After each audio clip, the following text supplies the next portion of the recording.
Hi, everybody. Welcome back to the Lore Love Tales. It's been about a little under a month. There have been a couple of updates as far as, my life goes since it's been a long time. I think I mentioned in the last episode with me and Guy, I was auditioning for the Metropolitan Youth Symphony Orchestra, and I got in, and it's great. I love it. Uh, we meet every Wednesday and we're playing for about 2.5 hours. It's a lot. It's a lot on my chops, especially if I'm in first chair. And if some people don't know what that means. There's first chair, second chair, and third chair. Now, when you play first chair, you have all of the notes that play in, a higher register. So most of the notes that you're playing can go up as above the staff, which can get a little tiring after a while, but it's great practice because it just helps with your range better.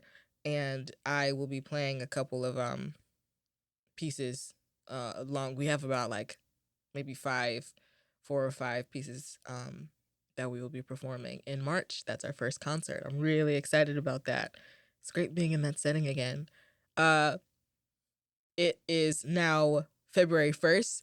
Happy Black History Month. You can see my outfit is February 1st when we're recording, but it'll be Saturday when you guys get this video. But in honor of Black History Month, I've got the Pan African colors here. I've got my whole, you dig outfit here. It's great. On top of that, I just have all my little updates on here because we're gonna be talking about nostalgia because I feel like when I got into this rebrand. Some of you guys were still here, so you guys know a little bit about me, but to all the other people who just stumble across my YouTube and just see this random person talking about Over the Garden Wall for like 30 minutes, they probably have no idea who I am personally. So I thought I was gonna, talk about a small presentation, but we'll get to that in a sec. Um, it is February 1st, like I said, so I have finished my first book of the year as well as watched my first movie of the year, and I will talk to you about that. The first book that I read was a recommendation by Guy. It's called One True Loves by Taylor Jenkins Reid. It's a story that's literally like Castaway. Two lovers uh, that, well, one of them died and, like died in a helicopter crash 3 years later, while Emma, who is the main character, falls in love with her other friend from high school. They get engaged and the husband comes back and it's a whole who will she choose, who will she love more. I knew who she was going to pick in the end. I'm not going to spoil it for you if you want to read it, but it's a great read. um I was back and forth reading it and then listening to it because I like listening to stuff like when I'm cleaning or if I'm riding, like driving my car or, you know, cooking, all that stuff. It's great.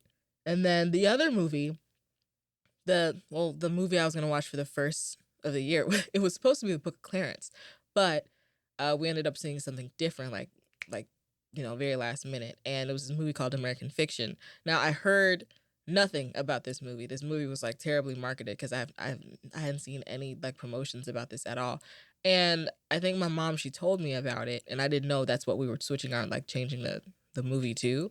And I heard that Issa Rae and Tracy Ellis Ross was in it, and I was like, that's all I need. Like, I love those two. Trace Ellis Ross is like one of my favorite icons. Issa Rae is also one of my icons. If you love Insecure, if you've never seen Insecure, watch it. It's on Netflix now.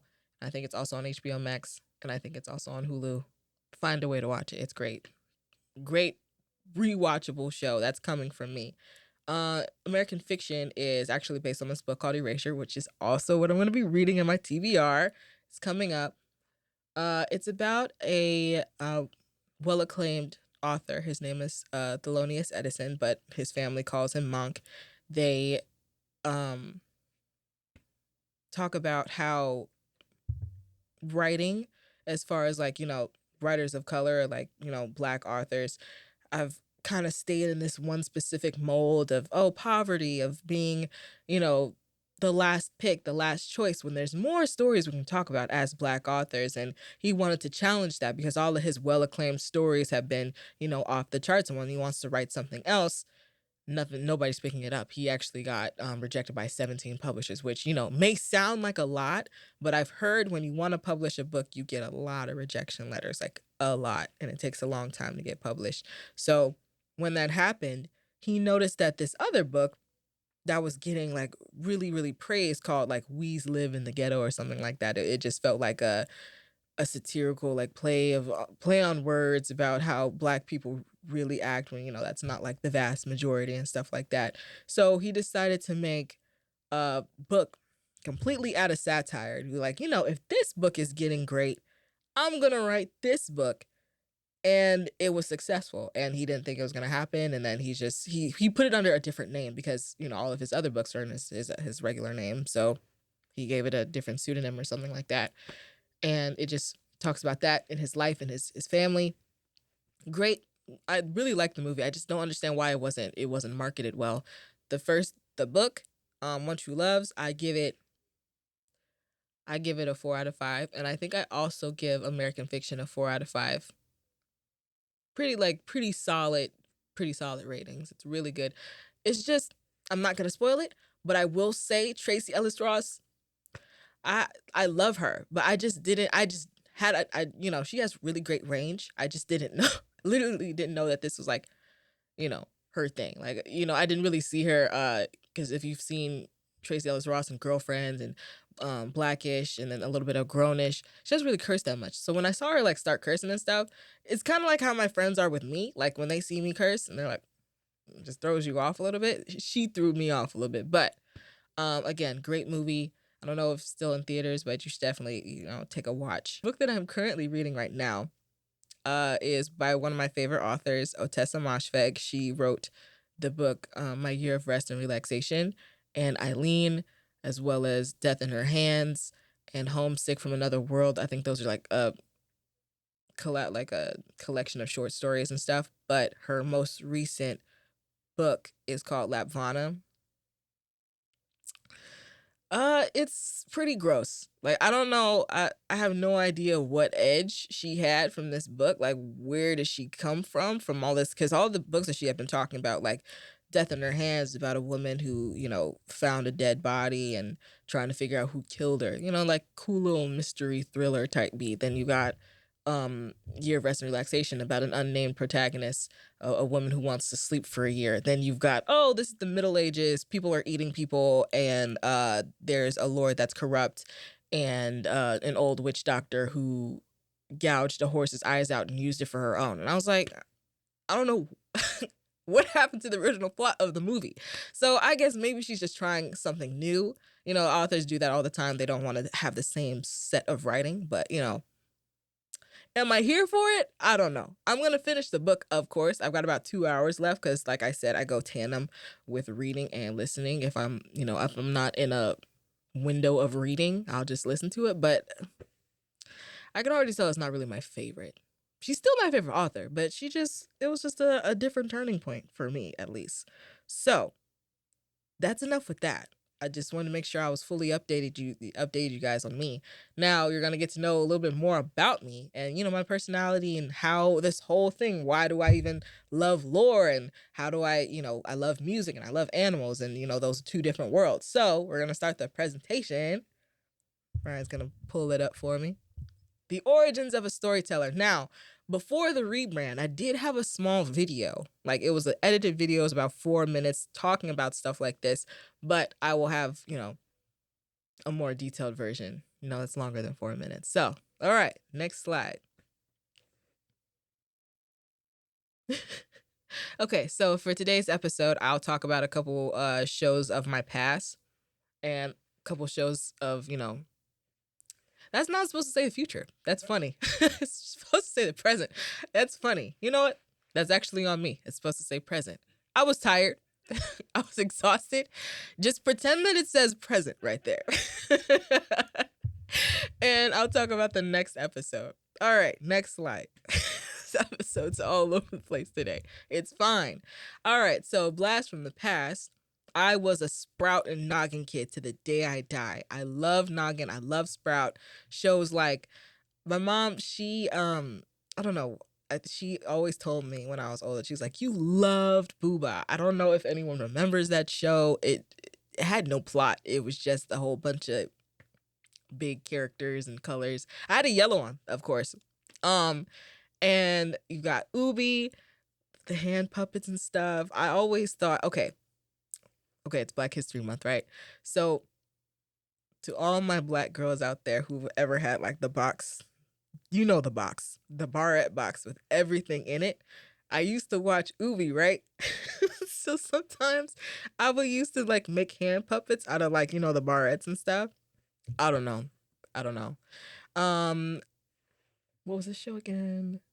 Jack's Big Music Band or something like that, right here.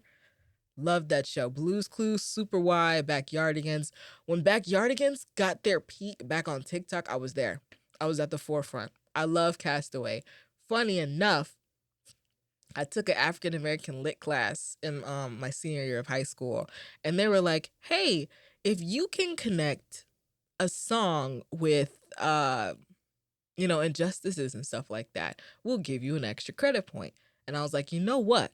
Let's use Castaway since it's so popular right now. The song is like, "We are castaways." And then it's just like, Castaway is just, you can fill in the blanks. So, Wow Wow Wubsy, I think that's one of the other shows that give my dramatic flair. SpongeBob being one of them as well, which we're also going to talk about. Just such amazing shows. Now, when I talk about Sprout and Noggin, there was another show, I think it's on the next slide, that like I was completely afraid of. You wanna Yeah. Yeah. This show. I was terrified of the show. It's called it's called Gullah Gullah Island. Now, I wasn't, it was kind of like Full House. It had the same kind of setting, that's that age of like 80s sitcoms were all like family. And then in the 90s, it started switching to like Living Single and then Friends and, stuff like that shifted from family, like Family Matters. And then, yeah. So I was specifically scared of Benya, but here's the thing. I love leopard geckos. I actually want one. I think it was just the fact that he just looked like that. I don't know. Or maybe it was just because I was little, and I always liked how they called, like how he said his name. They always say like Benya, Benya, and I actually wanted to have a leopard gecko because they're so cute. Eventually, I'll get one because they're so small. I've held a leopard gecko before, adorable, and I think I was actually gonna name it Benya just for the irony. So that's a unrelated what's the word? I don't know. Um I can't think of it right now. Honorable mention, but not so honorable since I didn't really watch it that well because I was scared. Uh Next slide. All right.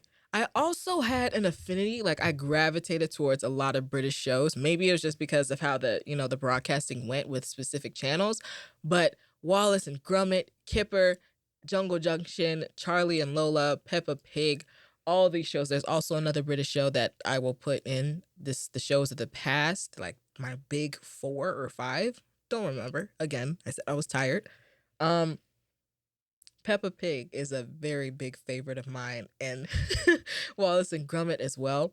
I think, honestly, I don't think I realize that I do it sometimes until somebody brought it up. Some of my questions that I ask people do come up as, how people like the British usually ask, British questions, they ask questions like this, like ask like that. Sometimes I do it, but it might just be from that. Wallace and Gromit is like one of my favorites. Me and my dad used to watch it all the time.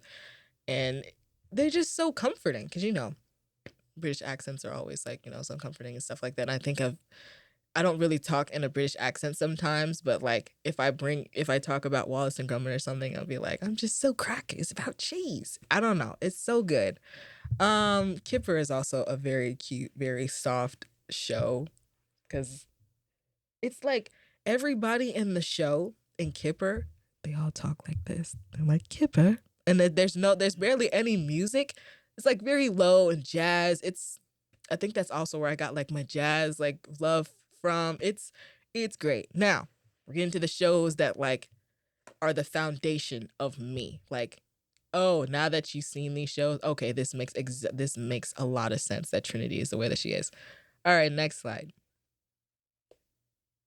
Yeah, so like I said, I was going to be a zoology major for quite some time. Like, if you've known me, if you've seen my face for many years and you've had me on Snapchat, I used to post animal facts every day, even the bloopers. And now look at me, we've got a show right now, and we make bloopers all the time. So it's, kind of foreshadowing myself.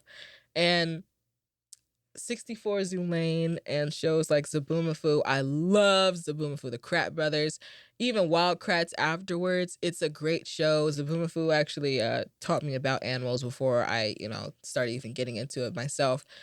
And the Krat Brothers, they're just so great, and they're aging gracefully, and I'm so glad. I'm so glad that they're still alive. Is Zaboomafoo? Zaboomafoo? Not so much. But the cute thing about it is that I think Zaboomafoo's granddaughter is alive, and she just gave birth. So the lineage is still alive, and they're still being protected and reserved, and I love that. And hopefully they'll make more videos about it wherever they are, somewhere out in the wild in some sort of like forest reservation or something like that. Wonder Pets as well. They're just all so cute. And one day I'll have, I don't know when, but one day I'll have a guinea pig, a little duck, and a turtle, and they'll just be chilling. And I'll make a little picture and stuff like that. 64 Zoo Lane, again, one of the British shows that I told you about, is also something that I love, especially being in zoology. I will say this, because there's a difference between being a zoologist and being in animal sciences, and I have to differentiate. Animal sciences is like more like agriculture, like what do animal ecosystems have to do with our livestock, and why do we, crops and stuff like that. I don't want to learn about that. Zoology is like Steve Irwin, Jane Goodall type beat, like actually going out and like working with animals, and living with them side by side. Well, not necessarily living side by side, but like living from afar, because they are in the wild. So that was great. I just feel like 64 Zoo Lane, she literally lived next to a zoo, and she talked to her animal neighbors about people making fun of her in class, and they'd be like, hey, I have a story about that. This was like the time. And it's kind of sad, because they were all stories about before they came to the zoo, and before they're like, this is the time where we were out in the savannah and I raced this zebra, and it taught me about confidence and sticking true to myself. And it's just like, yeah, now here we are in captivity in the zoo, but it's okay. It's all animated, by the way. So that and Little Einsteins, it's like that's the big kahuna right there. So we follow these 4 little kids about how somebody will be in trouble, like, and it'll be weird too. It'll be like, let's help the trumpet find its way back to the orchestra or something like that. Did it just be like, or parts of a painting or something like that, and they associate paintings with world culture and a song. And it's great. That's one of my favorite pieces come from Little Einsteins. And thanks to music and classical music, everyone knows something about classical music. Maybe even the most reserved people know classical music, because I'll talk about something. I do this all the time with my friends, and I'll be like, hey, I love jazz, especially Rhapsody in Blue. And they're like, what's that? I've never heard of it. I'm like, yes, you have. And I play Rhapsody in Blue. They're like, oh, yeah, it is Rhapsody. Like, yeah, like, they just don't know it. Like, thanks to Five Nights at Freddy's, everyone knows the Toreadors March by Georges Bizet.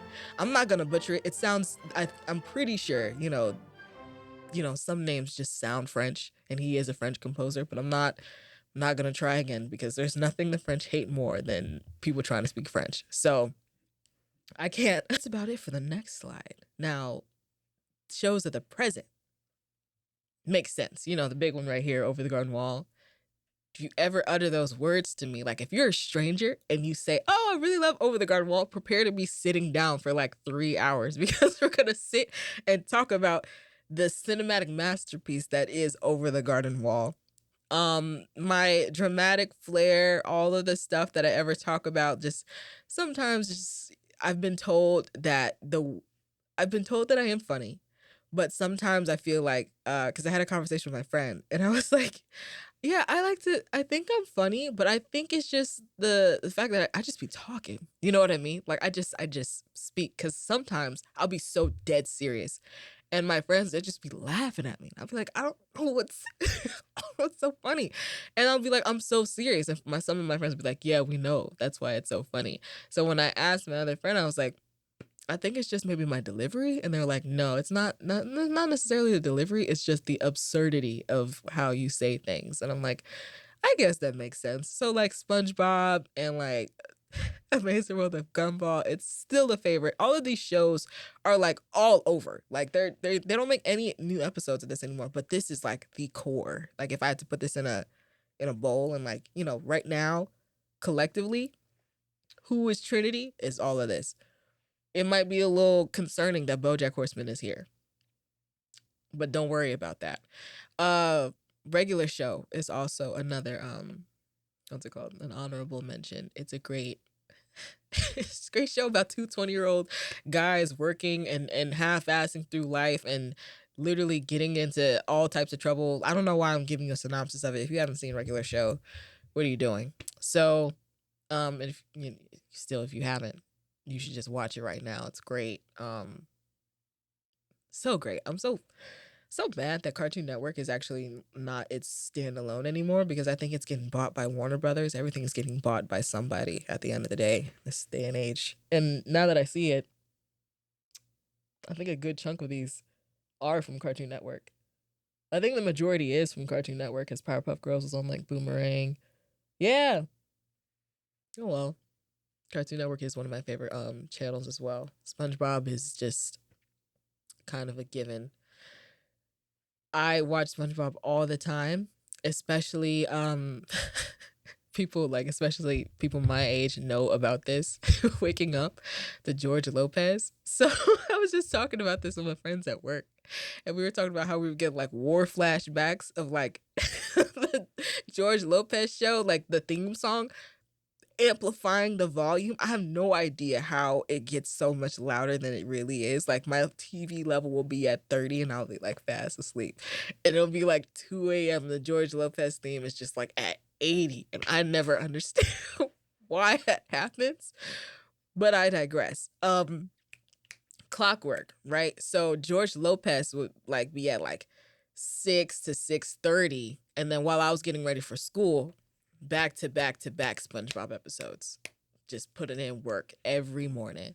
So I have a list of reference for everything, and yes, it will come from SpongeBob. And I thought about this earlier, and my friend brought it to my attention, and I was talking about how I wanted to learn Italian, and he was like, "Well, you can't use I'm sorry, I don't speak Italian anymore." And I was like, "You're so right." And I did think about not learning Italian just because of that, but I have goals. I'll do it. I'll still learn it. There's millions of other SpongeBob references in there that still make me laugh to this day. I'm almost 21 years old, and I'm so excited for my 25th birthday, because what's funnier than 24? 25. All right, so the next slide. All right, up next. That's all the like shows that I wanted to tell you about. There's hundreds of more, but I feel like if I did talk about that, we'd be at about 2 hours, and I, can't really do that much. I can't speak for 2 hours, not because I don't want to. It's just when I used to do just plain audio, I would talk for about an hour and some change, and I just like my voice started to get that vocal fry, and then I just then my nose starts getting nasally for some reason. I don't really like all that. So up next, that's our off week. I'm actually doing it in tandem as this week and then next week. It's supposed to be a week in the life, but I've been working all week. I worked 40, it'll be 40 hours tomorrow, but it's okay. I will talk to you guys about me playing a couple songs like I mentioned earlier. Not solely classical, because I know sometimes it can get boring for people who aren't musicians. So I'll add a little bit of cheese in there. When I mean cheese, is like something we used to call it in high school. One of our some of our teachers used to say like, "Hey, you guys want to play some cheese?" And it'll be like some pop tunes or something like that. I really do want to play the My Belle Evangeline. I think I just butchered the hell out of that, but from Princess and the Frog. Even though it's a trumpet solo, it doesn't matter. I'm still gonna play it. And if it gets transcribed into bass clef, then hell yeah, I'm gonna play it and play it. There's that. I want to play a little bit of House Moving Castle. What else? Um, we'll play SpongeBob theme. If you guys have any like, what's it called? Any recommendations, or like you guys want to hear something that I want to play, or maybe something that's like, hey, let's transcribe this together. Put it in the comments. Let me know. I haven't gotten there yet because again, I'm recording here and I gotta, So, that's about it. I hope you guys enjoyed this episode and seeing me in my, you know, natural, habitat, me talking about my shows and my personality, because sometimes I forget this is me. As you guys don't know who I am, on a personal level, and this is just we're just getting to know each other. So, I love you guys. Be safe out there. Have a great Black History Month. Uh Cash App a black friend $20. I'll link my Cash App down here. um Other than that, I love you guys again. Have a great day, and I'll see you guys soon in the next episode. Bye.